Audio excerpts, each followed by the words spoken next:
Welcome to another episode of Systematic Geekology. This is a space where we seek to create and cultivate healthy conversations between those things we geek out on and the philosophical and theological questions that often arise out of our fandoms. Like, what does it mean to be human? What makes a hero? What makes a villain? How do the stories and narratives we geek out on shape how we live in the world? We are your priest to the geeks. We aren't all ordained, but we see ourselves as mediators at the intersection of geek culture and going deeper in our faith. We don't always have to agree, but we do respect each other, and we see everyone as a beloved child of God. Everyone geeks out on something, so come geek out with us and enjoy the show.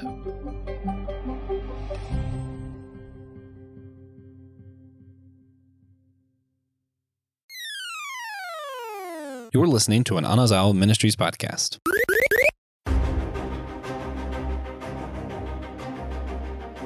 Who are our favorite Star Trek captains? Man, that's a great question. I still don't know who everyone chose. So if you're watching on YouTube and you're wondering why we're like flipping through our slides, it's because I just had to make a slide for everyone because I didn't want to spoil the surprise for myself. So sorry. And if you're on the podcast, ignore this bit. Guys, I am so excited to talk about our top 3 Star Trek captains of all time. We're going to be going through them today, and we're going to start at number 3, build up to number 1. All 3 of us probably have different picks, so, buckle up. It's going to be a fun one. I am Joshua Noel, and I am here with 2 other hosts, the one and only Christian Ashley, and for the first time as host, Rev Justin Coleman. Guys, welcome back. It's Joshua. I'm excited. But before we jump into anything else, let's go into what we've been geeking out on lately.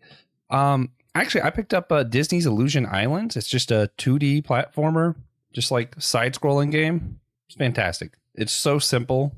I love simple sometimes. Sometimes simple is just nice, It's on the Switch. It's good. It's not the best game, but it's good. It's a side-scroller.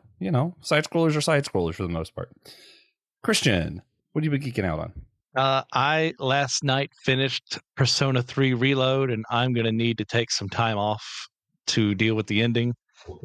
Okay. I knew it was coming, but it still hit pretty hard. All right. I wish there was somebody else in the group who was playing it so we could do an episode on it. You could probably convince Might have TJ to save that to. for a What's New. TJ's already said it's not for him. Oh, sad. Well, Reverend Justin, what have you been geeking out on lately, man? Well, last week I was down with a cold, and it happened to coincide with Avatar: Last Airbender coming out on Netflix. And so what a better excuse to binge that. And I'm still geeking out about it. I am halfway through episode 5. I stopped because I said, oh, shoot, it's time to do this podcast. It's on pause, though. I didn't even turn the TV off. I'm just going to go right back to the other room after this and hit play. Oh, man. So far, I'm really enjoying it. I think the only thing is I wish Aang was a little bit more childish and fun. I get why he's not. They're trying to get more to straight to the point, but yeah, That's the only thing.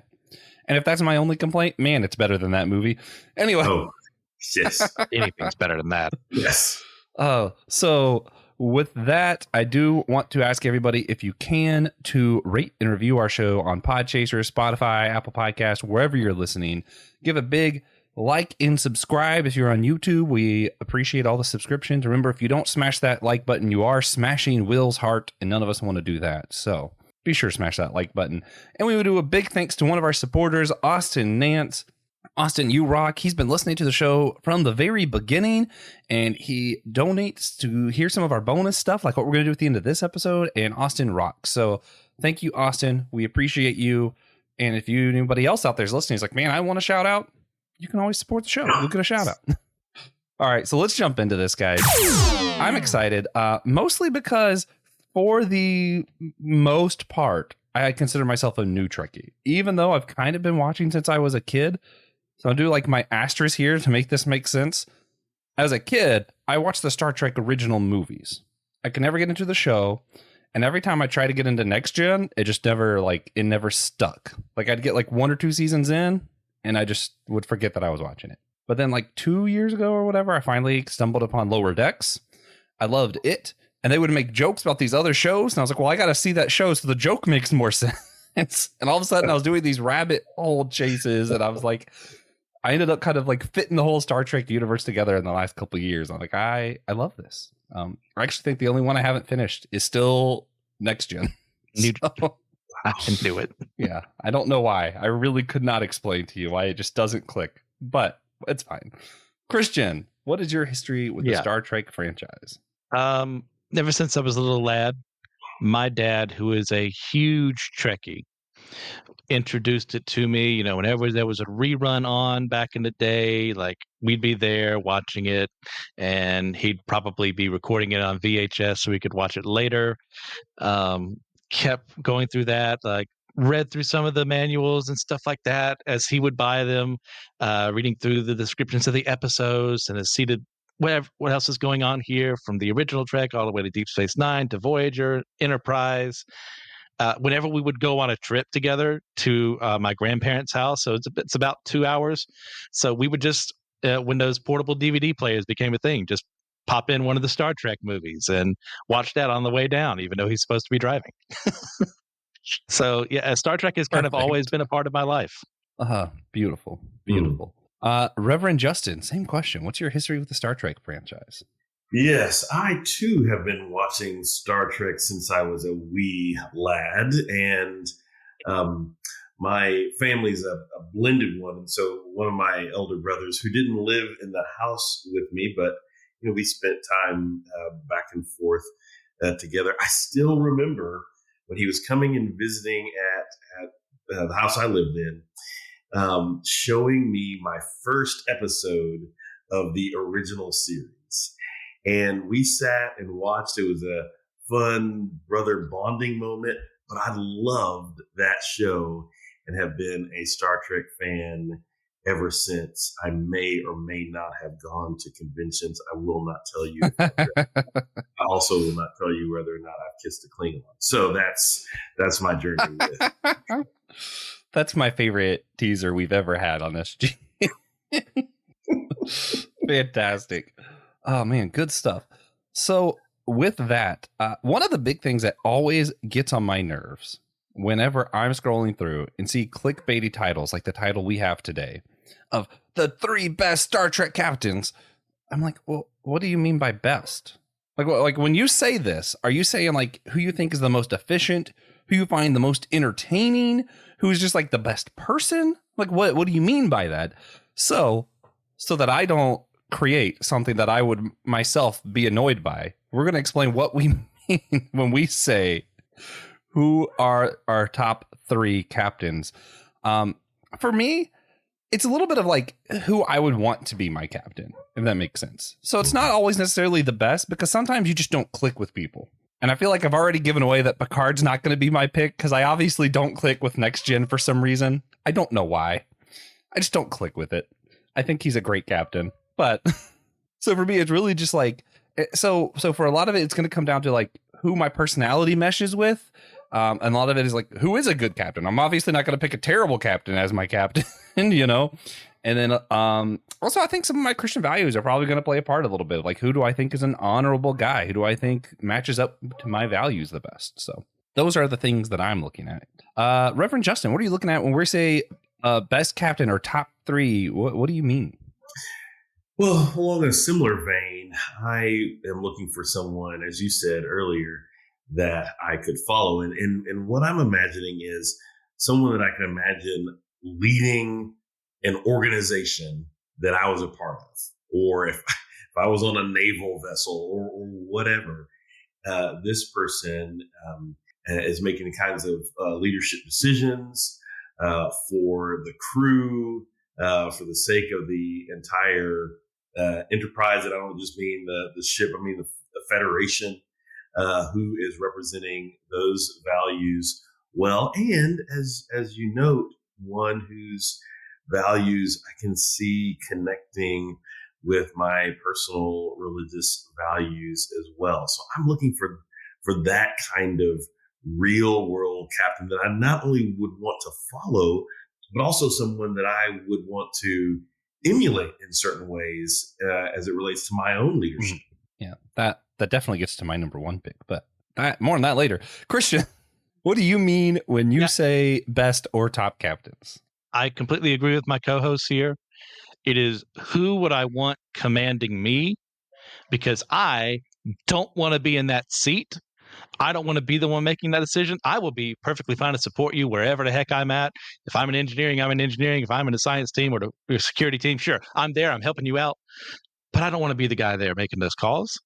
Like, if the Romulans go through the neutral zone one day, it's like, oh, well, go back. Don't do that. I don't want to start an interstellar war, even though they really started it themselves.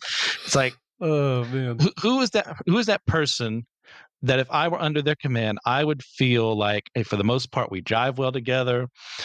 You're someone. If I had to make one of those decisions, would I typically agree with those decisions? Or if I didn't, could I understand why you made that decision? And we can just have that disagreement off camera. I want someone who is what you kind of have to be as a captain. You have to be this multifaceted being, someone who is capable of diplomacy, someone who is capable of kicking some butt if you need to, someone who is also kind and caring and can also be a huge parental figure. Huge spoilers for who's going to be my number one. And all those things together are why I would not ask for reassignment to a different ship, to a different captain. Yeah.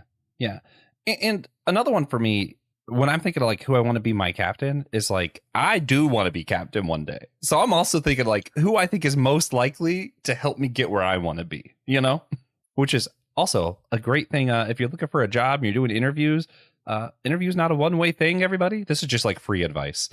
If you're going somewhere and you want to move up in a place, ask them. See if it's the kind of person that your manager is going to be someone who wants to move you up, or if it's someone who's just there to do a job. Important things. I love where I work. Moving on. All right. Our top three, starting with number 3.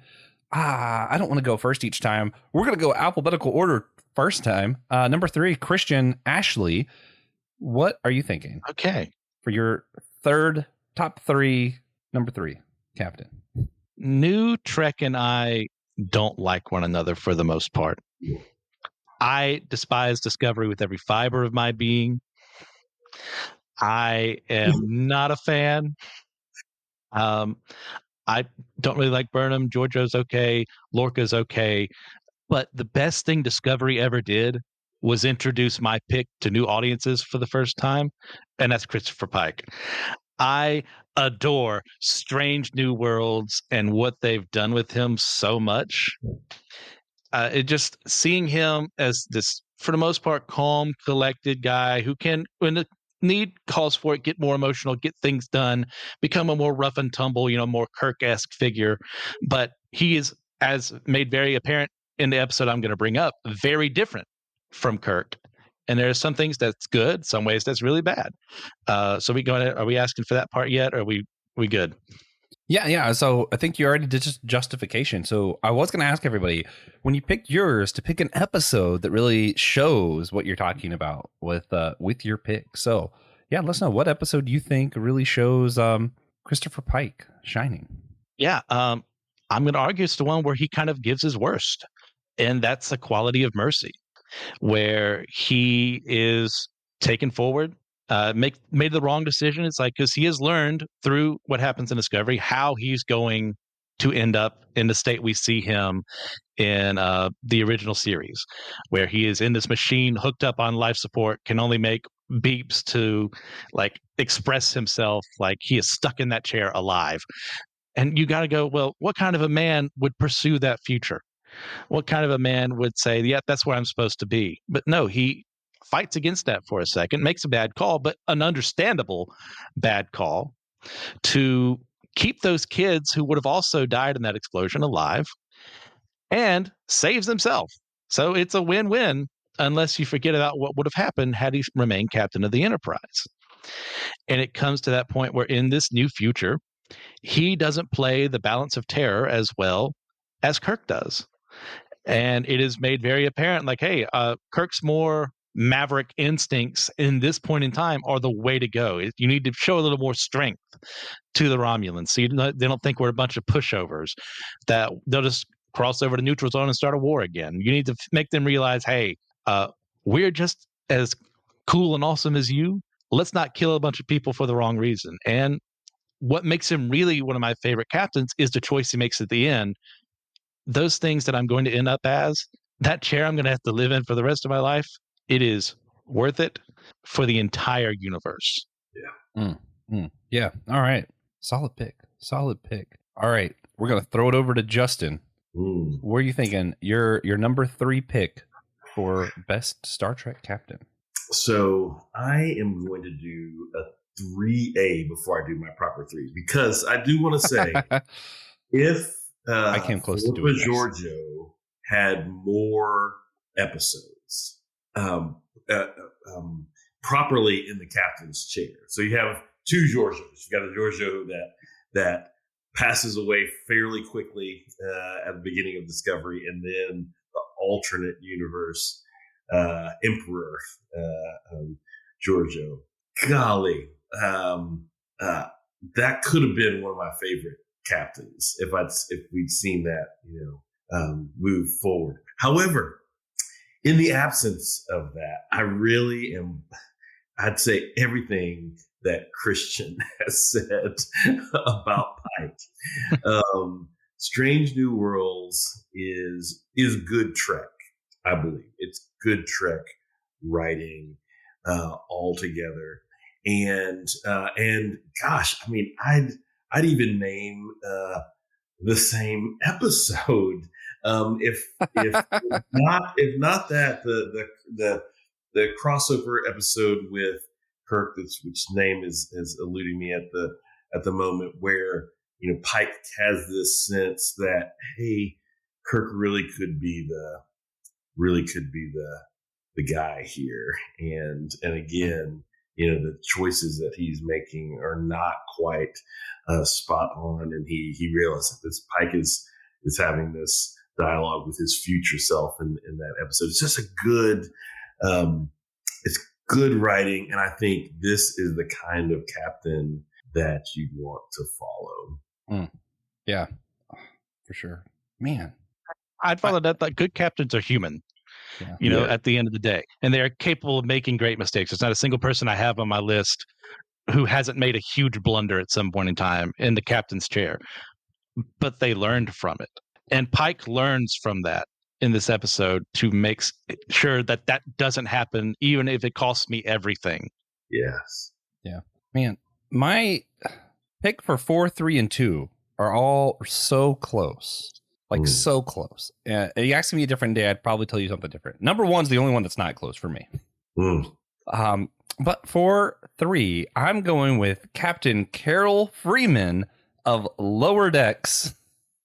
I love her. I love her relationship with her daughter. Yeah, it's a comedy. It's supposed to be kind of silly or whatever, and it's not as serious as some of the other Star Treks.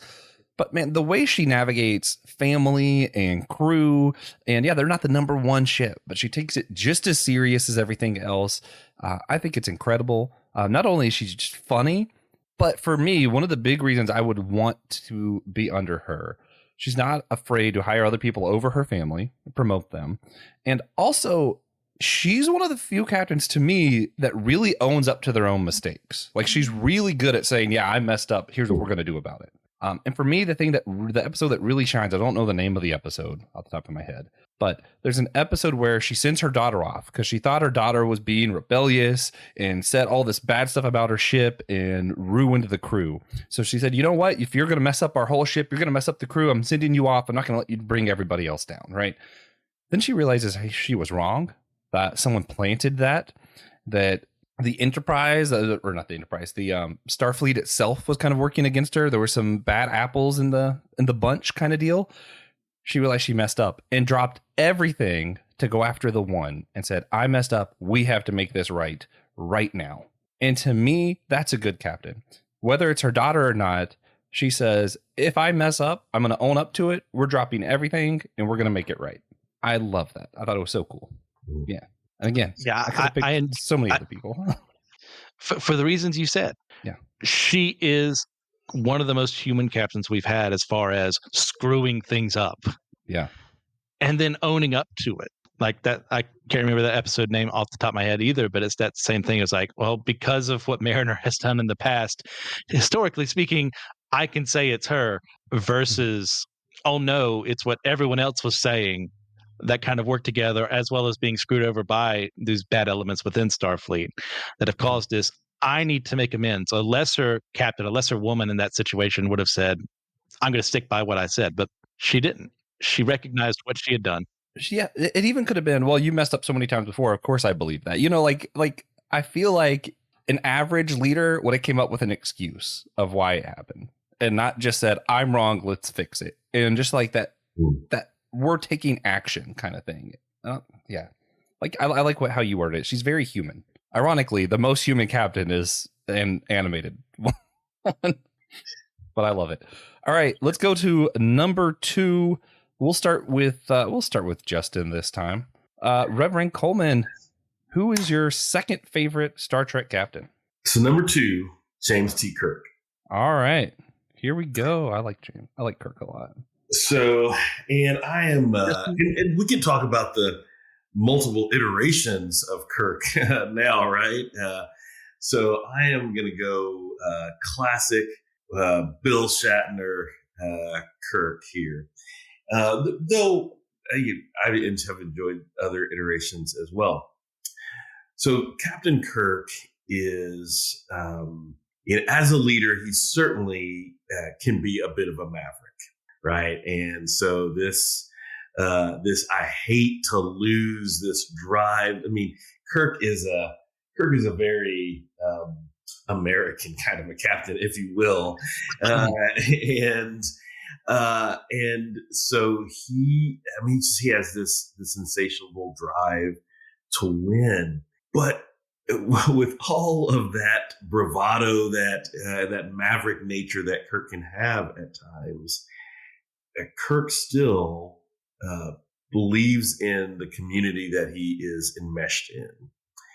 And so one of the things I love about Star Trek is the ensemble work with these crews, and particularly with the bridge crew and their extensions into engineering and medical, of course. But you get what I'm saying, the core crew.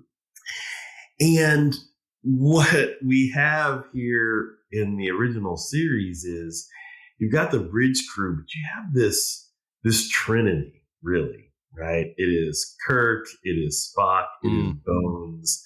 And they are a triumvirate, a trinity of sorts, and there is this sense that they exist best in community, and Kirk gets that. As competent as Kirk is, as much as he's pulled the Enterprise and its crew and, my gosh, the galaxy from the clutches of disaster, he realizes that it's because of these people that he has around him. And that's one of the things that I love about Kirk, that great competency, as well as that sense that he's not alone. It's best done in community.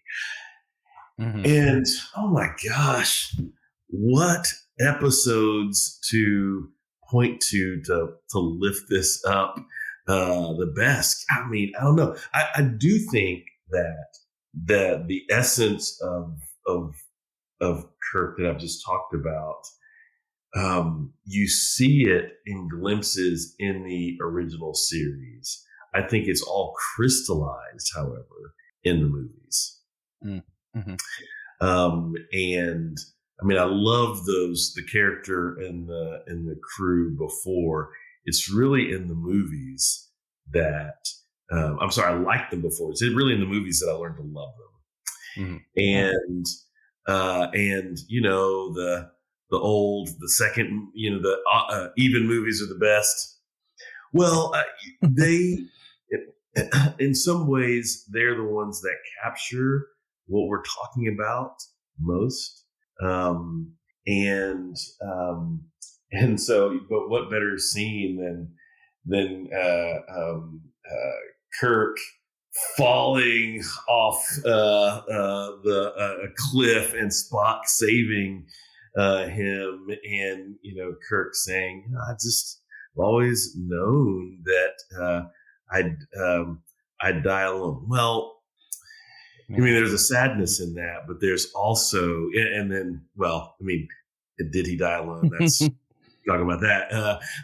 But there is, but I think what was sweet about that was him saying, if I have my people here, I'm going to be okay. I'm going to be okay. So anyway, James T. Kirk, my number 2. Man, I love Kirk, and that's where I was like, my 2, 3, and 4, they're all so close because like, I love Kirk. Man, to me, he's like the American Doctor. Like what the Doctor is, he is the American version, because he thinks in such creative ways. He always finds that third way, right? Where it's like you have to make this impossible decision, and he always finds a way that's neither of those two options that he's been given. And he's able to corral his team. Everything that happens after the Revenge of Khan, all that stuff, I'm like, oh, so good. Yeah, Kirk is amazing. I think the thing for me is like when I rewatch the movies now, some of how he talks about women is like, yeah, we know better now. That's why I like what they're doing with this character in Strange New Worlds, because they're kind of revamping some of that. Oh yes, making it a little more palatable. You can't really defend certainly in the original series, even moving into the movies, you can't defend Kirk's the misogyny that can run through that character. Yeah, and you're right. Strange New Worlds does try to. They're like, he's still a womanizer, but here's what it looks like today, and you're like, okay, that's better. Yeah, I can stomach that. Yeah. Do you love systematic ecology as much as I do? Of course you do. So why don't you hop on over to the Systematic Ecology shop and get yourself some merch. We have clothing like hats, extra soft t-shirts, sweaters, hoodies. We even have glassware and mugs. One of my favorite coffee mugs that I use every morning is a coffee mug that has on it, share the faith, share the geek. Yeah, I get my geek on first thing every morning, thinking of systematic ecology. And I know you need to hop over there and get you some merch, represent us out in the wild, out in the public, and let people know that you too like to share the faith and share the geek. All right. I'll go next then with my number 2 pick. Man, yeah, again, 4-3-2. They're just so hard. I'm actually gonna go with something you all already brought up. I'm going with Christopher Pike, amazing captain, for all the same reasons that you guys have already said. He's so darn likable. To me, part of what makes this hard is Kirk has always been my favorite, but now I'm watching Strange New Worlds, and Christopher Pike is who Kirk could have been in my mind. He still has that American kind of vibe. He's very, masculine, all this stuff, but not in a chauvinistic kind of way, not in a misogynistic kind of way. He's very respectable. He cares about his team. I love Christopher Pike. And just like even the beginning of Strange New Worlds, and he's like riding on the horseback, and I'm like, this is who Kirk is today for me, is Christopher Pike. Because he has all the same stuff, but he's got a little bit more of modern values, modern sensitivities, I guess. And he's just kinder, I think, to me. He just comes across kinder and maybe a little less full of himself. To me, the big moment, and this is going to sound so dumb to everybody ever, but if I had to pick an episode, I'm actually going to go with Subspace Rhapsody. I love that episode. Good. He doesn't really do anything spectacular. It's not like because he was awesome that I'm like, that's the episode, but it's rather you see all of the team being in this place where they're forced to seeing their emotions because of some, weird sci-fi thing that's happening, and they're able to still work together. Everybody's able to play their part, and you see everybody at their best being themselves. And when you really think about it, you realize it's because their captain has enabled every single person on that crew to fully be themselves to their full potential. So when they're given a situation like this, he doesn't have to shine. Everybody shines. And that's the kind of captain that I want to be behind. I love him. I thought that was a great episode, a lot of fun. It was really funny, but also it showed the team as a team. And I love it. So that's so good. And I love what you are kind of saying about him and Kirk, because of, and I agree wholeheartedly. I mean, it is almost like I still love Kirk here that Pike is, like a Kirk moving toward sanctification. He's just on that journey of sanctification. Yeah. I like. Man, I like that description. When I talk to my aunt later, I might have to use that. She's a huge Star Trek fan. Oh, that's funny. All right, Christian. One of the things we didn't bring up real quick that I really enjoyed that they do with Pike, as contrasted with the other captains, is how personable he is. Those meetings that they have where he cooks dinner for his crew, he brings up the lower decks people, he brings up the people on the bridge, the Baptist is bringing them together. Leadership. Imagine that. And it's just so charming to have someone who could easily just say, I'm above you. You listen to what I say. We don't need to be friends or anything like that. But no, like, hey, I want to get to know you people. You're working under me. How can I be better at my job? That's the kind of leader that I'm like, yes, please hear what I have to say. And I know you're going to at least listen. Mm-hmm. Well, and even after all the stuff that you brought up in his, when you picked him for number 3 of like his time travel weirdness that he had to like navigate, what was fascinating is the lower decks crossover. When they come, how quick he is to, I don't want to know. Do not tell me. He's so responsible with like not wanting to know his own future. That's not something I could do. That's like, I need him to teach me how to be that way. Because I tell you, if I meet some animated version of us that's like hundreds of years in the future, it's like, oh, you guys, I know you. No, I want to know why you know me. Did I do something terrible? Did I do something great? Like, I need to know ASAP. But he says, nah, don't tell me. He's responsible. And I need to learn that responsibility. Well, and just one more thing to say here about that I want to say about Pike is that in my responses to these 3, I'm weighting them based on their impact across my life. Yeah, so time spent, that's fair, makes a big difference. I do want to say that Pike represents our high mark right now as far as captain writing. I mean, these writers have taken all of the greatness of these different captains across all of Star Trek's history, and so this whole idea of sanctification or perfecting, they really are working at perfecting the character of the captain, and given enough time, this character could be ranking at most people's 1 and 2. Given enough time. I mean, it's so good. And particularly around the humility and personableness that y'all have mentioned. Oh yeah. I'm really glad Christian brought that up, because that really is, it's funny actually. I'm going to steal from my other podcast. Tomorrow, I'm going to do this for my God moment on Whole Church. So if you listen to both shows, sorry. But I've really been wrestling. So this last week, for us recording, timelines are weird. This is probably coming out like a way later, but sorry, guys. For us recording this last week, South Carolina, where I live, had our primary, and Donald Trump won the Republican primary. And I'm just going to show some of my cards. If you don't agree with me, it's fine. I'm not trying to be offensive. For me, it was very disheartening. For me, I see him as a truly wicked man. And to see my state support him so much, I'm like, that just, it hurts me. And I was listening to, man, I wish I could remember the guy's name. But I was listening to, for me, a newer artist that I found. I think it's Zach Bryan might be his name. Am I thinking the right name? Doesn't matter. There's a few different songs. He's like going south and he's singing about different like things about Southern culture and stuff. And it reminds me of like the things I do love about where I live. Like, it's not all the things that I don't love.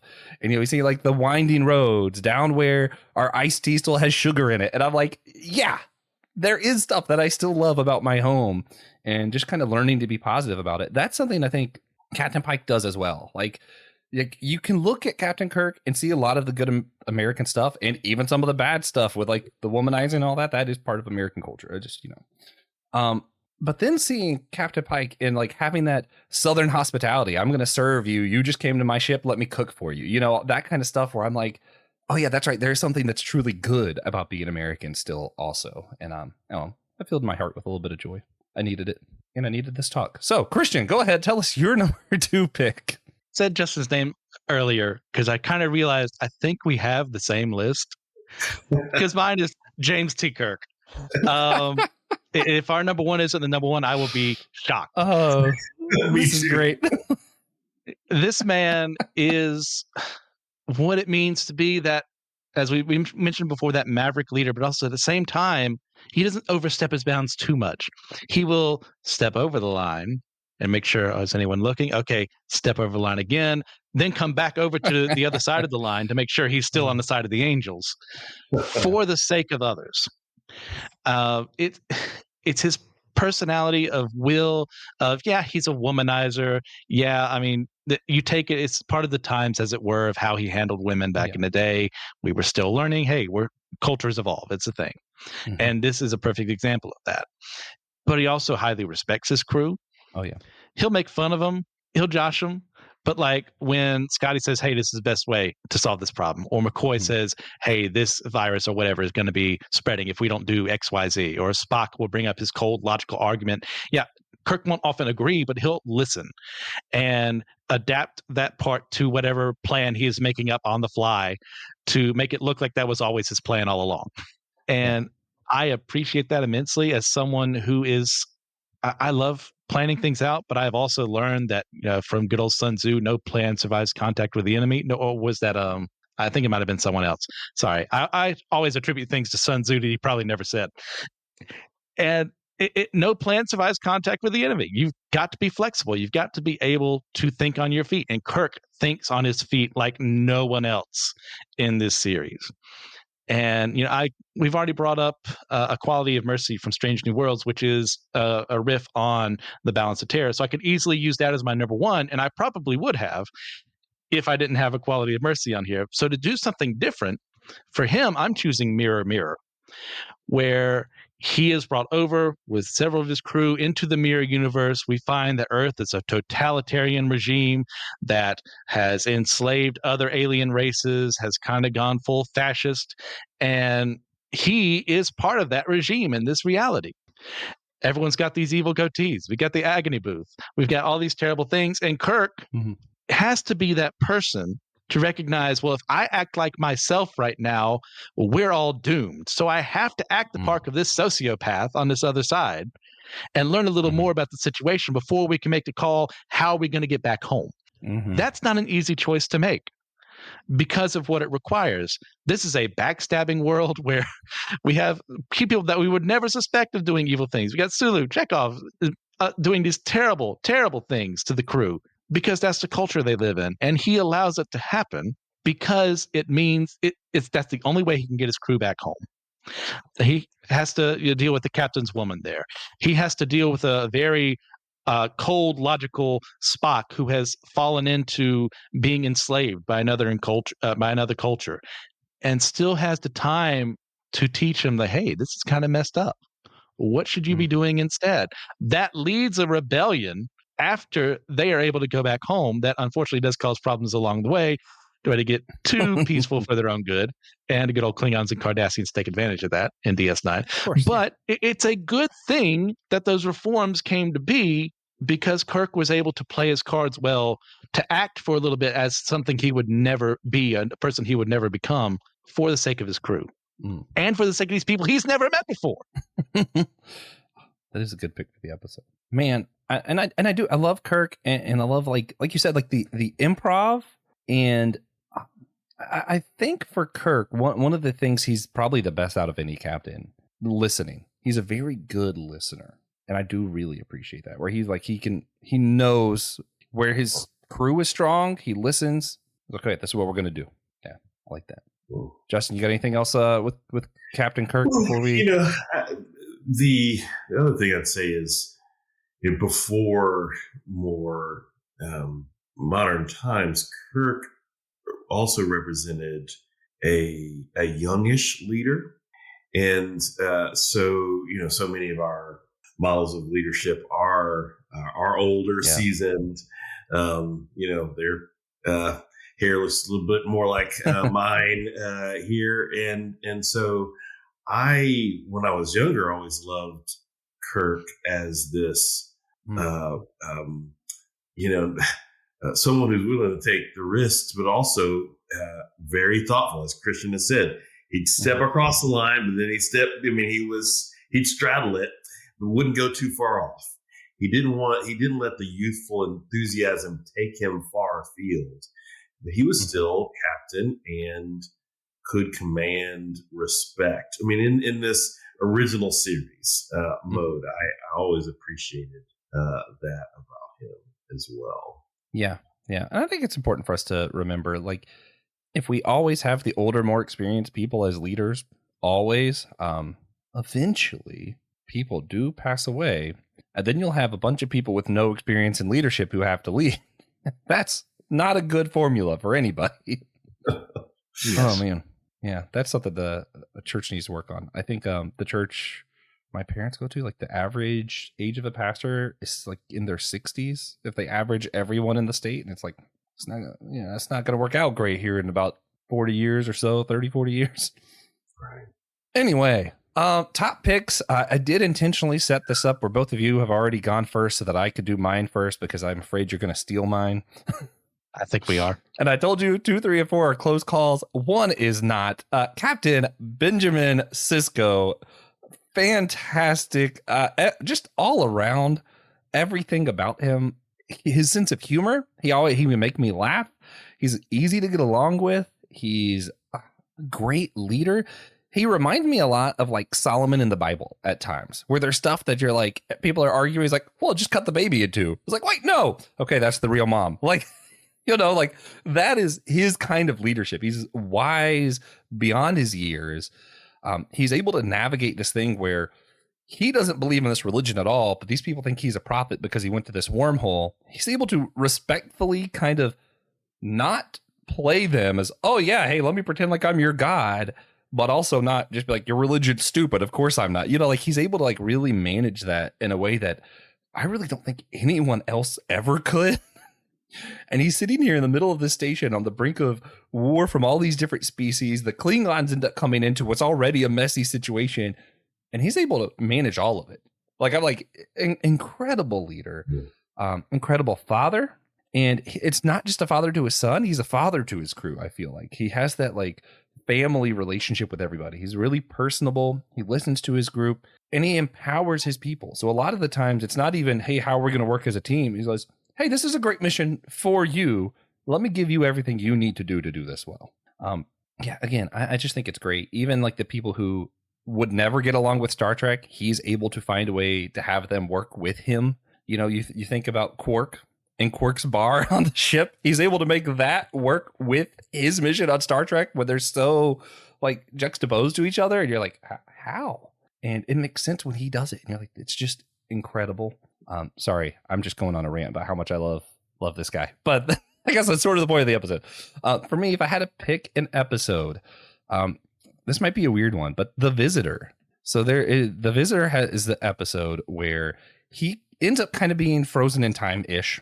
Weird stuff happens, but his son, end up showing up in his son's life. So you get this like flash through Jake's life, and you have him like show up, and he's like, "Wait, Jake, why didn't you write your book?" And, he's showing up and he's like, you see how caring of a father he is, where he's always first asking about his son. What do you do here? But he's still also asking something about his crew. And he's just showing up in these different periods of time relating. And it was like, you could tell he would have sacrificed. Like if it was his choice. Yeah, of course. This is all fine. And you just kind of see him flash through his son's life, and you see what happens to the crew when he's not there. The good, the bad, all of it. You see what happens when he's not there, and you're like, wow, he is too important to not be around. And it's kind of like, what's that one Christmas movie I'm thinking of? It's not It's a Good Life. What's it called? Wonderful Life. It's A Wonderful Life. Thank you. Yeah, it has a little bit of that vibe to what happens when you're not there, but more, I feel like it's just, you see his heart and you see what having a man like him around, how it shapes Jake's life and how it will shape all of the crew's life. And you're like, man, just honestly, it's just someone, even though he's a fictional character, it's like, I aspire to be like that one day. Like I want to be this guy. And I think that's, for me, that's why he's like the number one for me. All right, Christian, I'm going to let you go ahead and tell us your number one pick. I'm not even switching the slide. Surprising absolutely no one. Yeah. My favorite Star Trek captain of all time is Benjamin Sisko. Mm-hmm. DS9 is my favorite series, and he is a huge reason for why. He is, in some ways, like a chameleon in how he is able to change himself depending on who he's interacting with. Like Quark, the first episode. He out-Ferengis a Ferengi, which earns Quark's respect. That was awesome. When it comes to the Bajoran stuff. Yes, like he is so hesitant when other people would have taken advantage of that situation. Be like, oh, so I'm the emissary? Okay, well, heap the praises upon me. It's like, he's so like, this is an entire people group that I know very next to little about. I am now this emissary to them. What does that mean? How should I go about it? Let me learn about their culture. Let me learn about who they are so that I can be the best dang emissary possible to them. He is an amazing father in an impossible situation, starting off with his wife being killed by the Borg at Wolf 359. He's raising his son alone. And one of the big things one of the issues that Avery Brooks had with the ending is that he's essentially a single black father leaving his son alone. And he's like, hey, we can't be doing this. There's got to be some hope of me coming back. I want to be that a figure that people can look up to as a positive father figure. And he has been that throughout the entire series, not only to Jake, but also even to Nog and really to his crew overall. Showing, and he brings his prejudices into the situation, like with Nog at the beginning. He's like, he's a Ferengi, he's going to lead you astray, Drake. But then he learns what Jake does for him, teaching him how to read, looking after him. It's like he couldn't be prouder of his son in that moment in time. And it's a beautiful thing. And as far as his leadership capabilities elsewhere, if I want someone to lead a galactic war against the Dominion, Sisko is my guy. Like, he is able to adapt. He is able to listen to other people. He's able to strategize. He fights on the front lines. He fights on the starship. Like, that is someone, if I were to show up tomorrow and I'm in a Star Trek universe and I end up in Deep Space Nine and I see Sisko said, guys, we found out that hell is real and we're invading. All we have are water pistols. I'm jumping into hell with a water pistol. Like, I trust this man with my life. And I know we may have a disagreement because I know how you feel on certain matters here, Joshua, but it's the easy pick for best episode for DS9 overall, but also for him. And it's In the Pale Moonlight, where he is wrestling with that choice. Do I fake something to bring the Romulans into the Dominion War, or do I allow us be the more righteous man in this situation and let us get curb stomped like we're currently doing? And through that, they get through his spiel, talking to the computer, being like, hey, I made these decisions. I am guilty of this. I have let men be murdered in the name of bringing peace. And I think I'm okay with it. That is a very rough thing to say. It's a very slippery slope to go on. But if there's anyone I trust to make that decision for the good of everyone, for the good of the whole versus just the good of one, it's Sisko. Oh, yeah. He's one of those where, like, even though I think I would disagree with that situation, if he looked at me and said, this is what we're going to do, you're going to die doing it, I'd be like, okay, we're doing it then. I'm probably wrong. He's probably right. I like that you said chameleon. And I want to sit on it just for a second before Justin tells us his top pick, which is probably the same, I think. But maybe not. We'll see. I think a lot of people could hear that and think, oh, he's deceptive. He pretends to be something that he's not. But it's not that at all. He out-Ferengis a Ferengi, and the Ferengi knows that he's not really a Ferengi. He just knows how to speak that language, right? And to me, it reminds me of the Bible verse. I try not to do verses of the episode. I'm sorry, guys. But it reminds me of like Paul saying, I'm the Jew to the Jews. I'm a Gentile to the Gentiles. I'll be whatever I need to be so that I might reach some. And I think that's exactly who Cisco is, right? Like, he's this religious order to these people. He's a Ferengi to the Ferengis. He's a Klingon to the Klingons. One time, literally. Right? Because he's like, if I might reach some, if I might help some, that's what he's going to do. And I love it. Okay.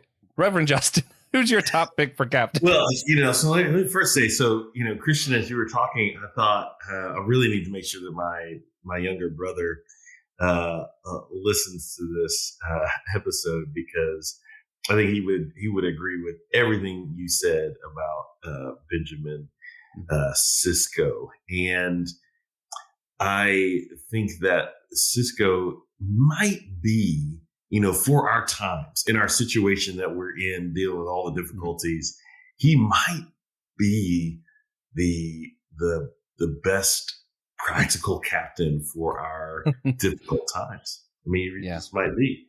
Yeah, Benjamin. I've been excited for this moment here because I'm going to surprise y'all. I knew it. I knew it. I was hoping. I'm going to surprise y'all. So let me just give a little bit of prologue here. Part of what I love about Trek is I love being on a ship and I love being out there exploring. I love that's like pure Trek to me. And I say that to note, with no offense to anyone else, I like being in the freaking part of the galaxy I'm supposed to be in, on the ship, exploring, So my favorite captain, the captain that was my parent growing up, was actually Jean-Luc Picard. All right, here we go. Mind blown. You have played your cards well. Yeah. This was a great reveal. I'm so excited about this. I'm glad he was last too, because I was hoping.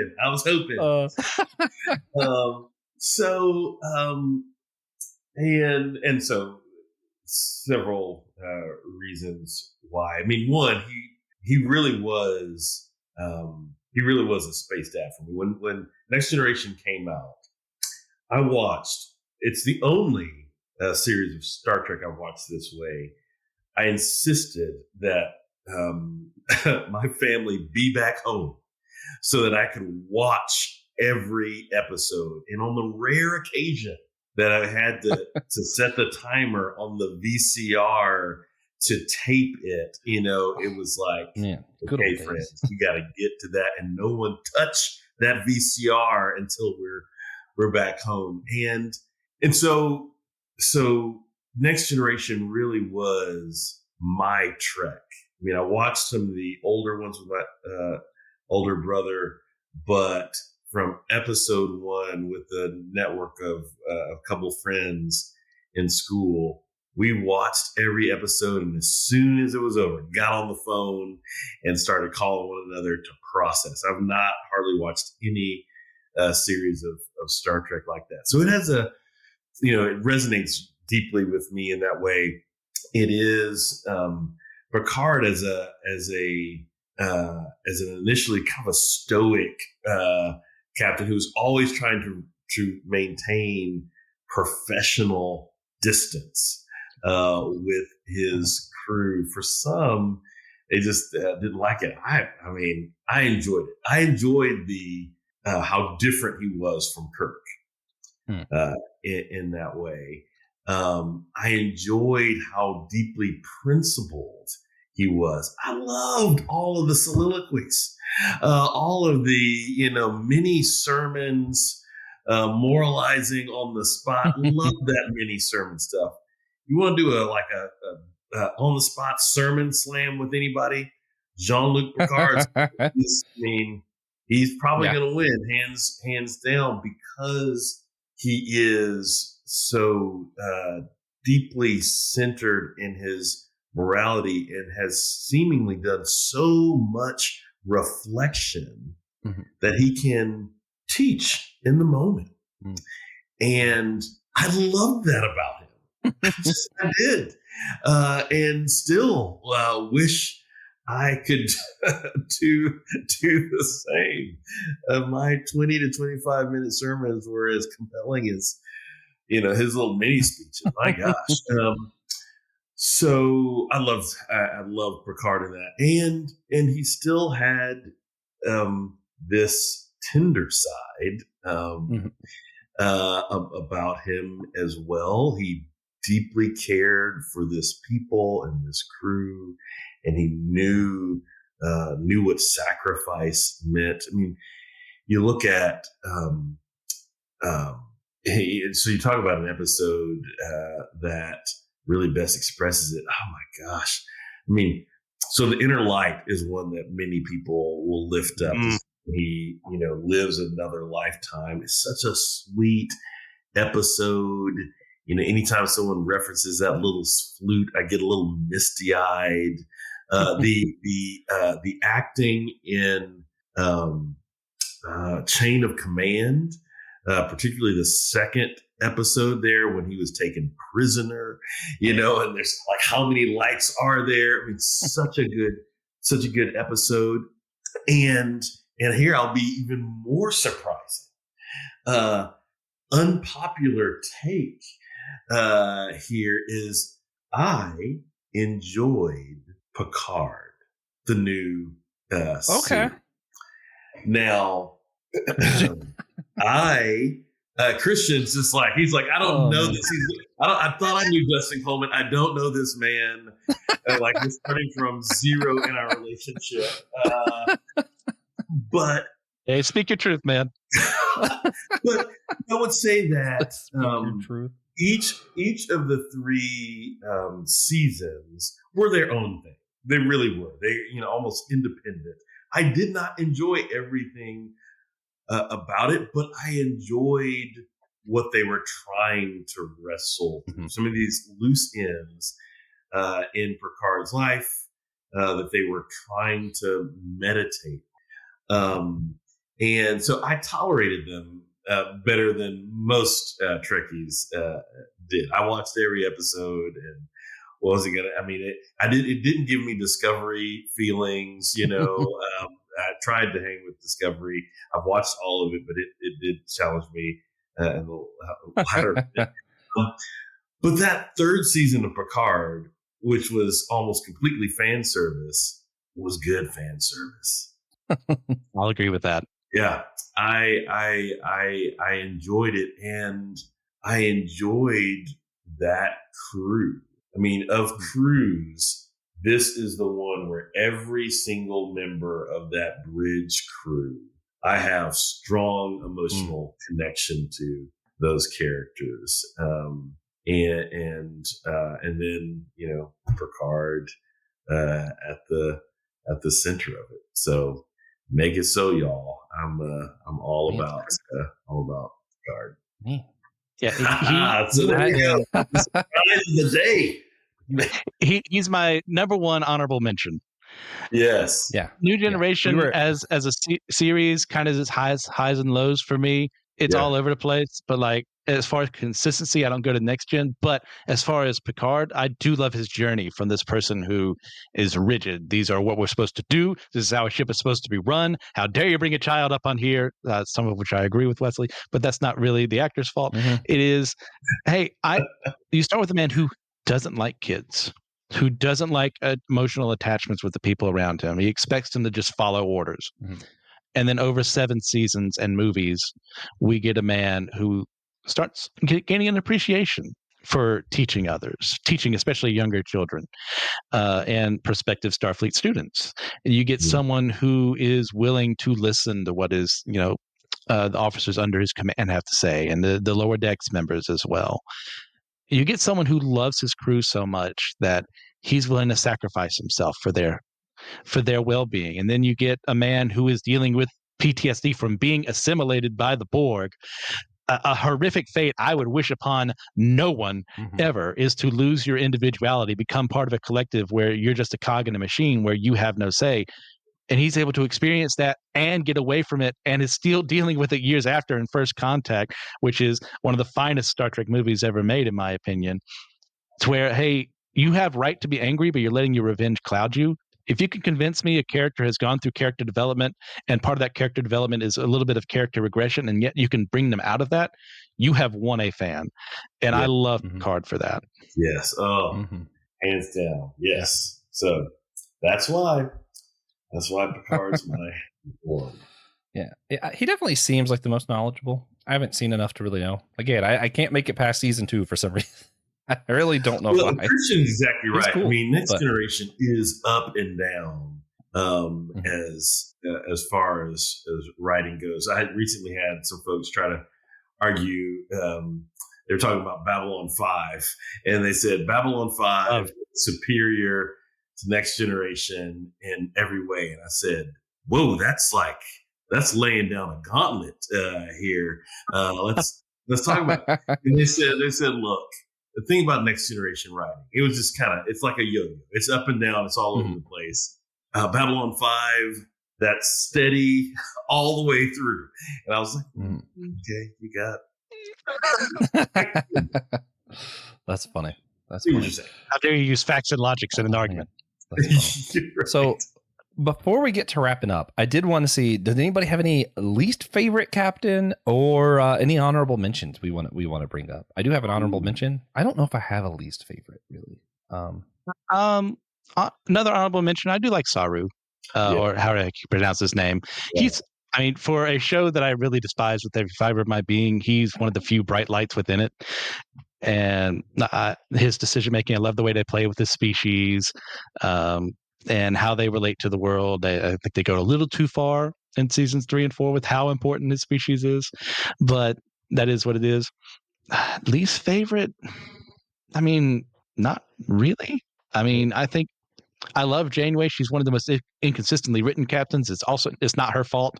They have different writers saying this is who she is, this is who she is. So I can't blame her for that. It's definitely not a least favorite. I actually admire her for being someone who is alone 70,000 years away from help and having to make these difficult choices. Like, I would not envy anyone in that position.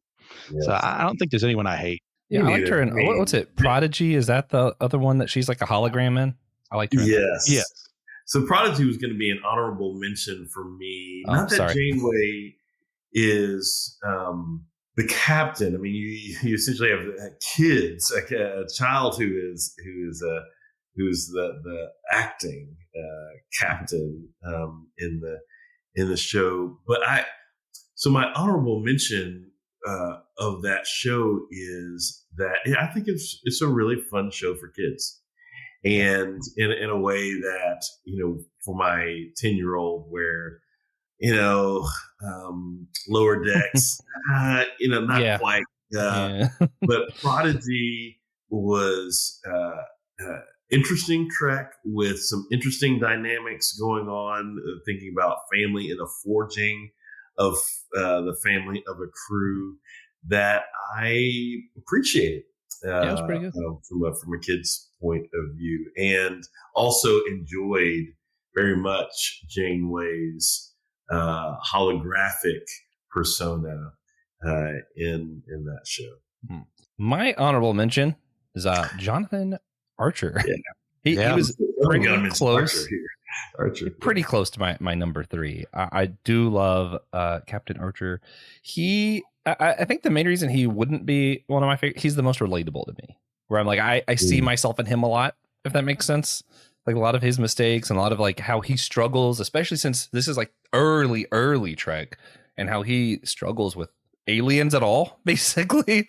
Like what this other species, are they out to get us? All those kind of questions that Will really likes in sci-fi. I think that's what he's struggling the most with. And it's a little too fundamental sci-fi for Star Trek, because usually we get past that in all of our other shows. We start off past that. But I kind of like seeing just kind of the beginnings of it and seeing how he navigates that situation at all, and dealing with the other and how we treat those aren't like us. And I thought it was pretty interesting. Just quick honorable Enterprise and Archer deserved a lot better than what they got. Yes. Right. If we've gotten the full 7 seasons like we get for the other captains, except for Kirk, it's not his fault that happened with the cancellation. But if we had gotten more from them, I think he'd be more appreciated. But we are only left with the 4. Yeah. All right, we're looking at you, Star Trek. New Trek. Finish out those last 3 seasons. Whoever writes Strange New Worlds should do it, though, not whoever did Discovery. Yes. Yeah. Well, Discovery, right. the first season, I do want to say just a word about Discovery. We've all said a few It's things. a lot more Star Warsy. Yeah, it's a lot more Star Warsy. In that, by the time they got through this original Klingon conflict, which I'm still trying to figure out, and they, they settle in with Giorgio from the alternate dimension, and Burnham is really just kind of beginning to take control. We haven't launched into the future yet. There was a sweet moment in there where I thought this could be good. This could be good, and I think it ended up trying to do too many things, and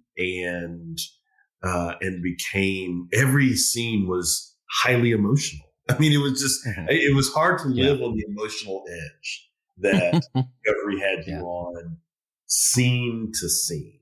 And that was, it's an unfortunate thing, but there was a moment where I thought, man, this could be really good. Alas. Yeah. Alas. Although I have managed to finish Discovery, so it's clearly not I clearly don't hate it that much. Although sometimes it's easier to watch something you dislike than something that you only kind of like. I don't know if that makes sense. Like for me, I liked Picard season 1. I really despise season 2, but I got through 2 really quick. I think I was keep watching it. It's like, why am I watching this garbage? Next episode.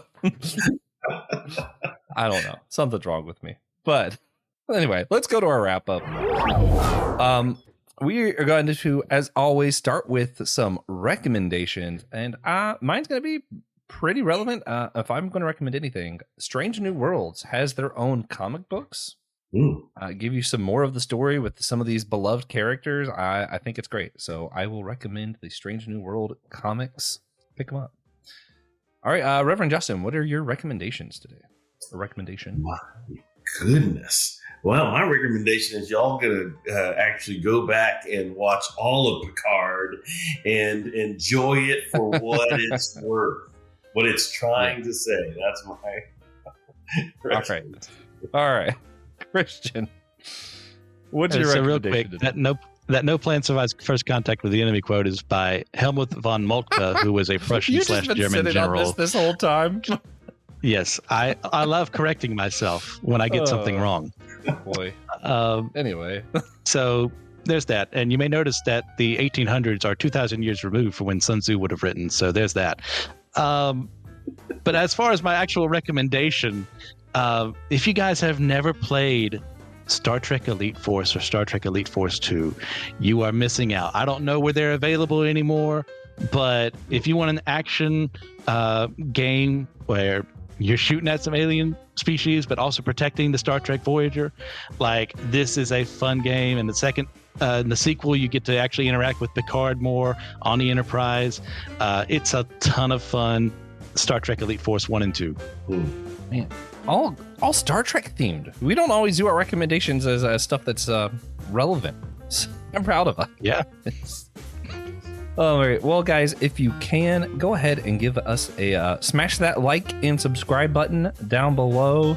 And if you're listening to a podcast on Spotify, Apple Podcast, or if you can make it over to Podchaser, it's always helpful to get rates and reviews there so other people see the show. Again, huge shout out to Austin Nance for supporting the show. This is not possible without listeners and supporters like Austin. Be like Austin, everybody. That's my recommendation. Be like Austin. Hey guys, of course, we need you to do one very important thing for us, which is to remember we're all a chosen people, a geekdom, a priest.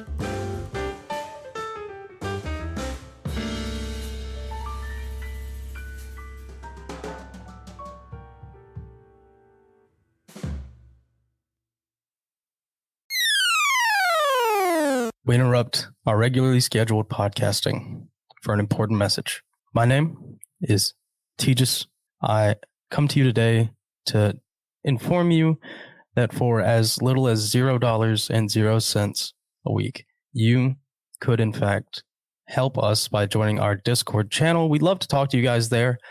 There's a ton you can do on Discord. You can hang out with us, talk directly to all of the hosts, ask us questions, get more involved in our community, and join in future watch sessions. We like to hop in a voice channel and stream something and watch it that way. It's a really cool way to, get that sitting on the couch experience from home and, living a couple 100 miles away from each other. It is my favorite thing. I would really appreciate it if some of you joined so we could hang out some more. Thanks. And back to your regularly scheduled podcast programming.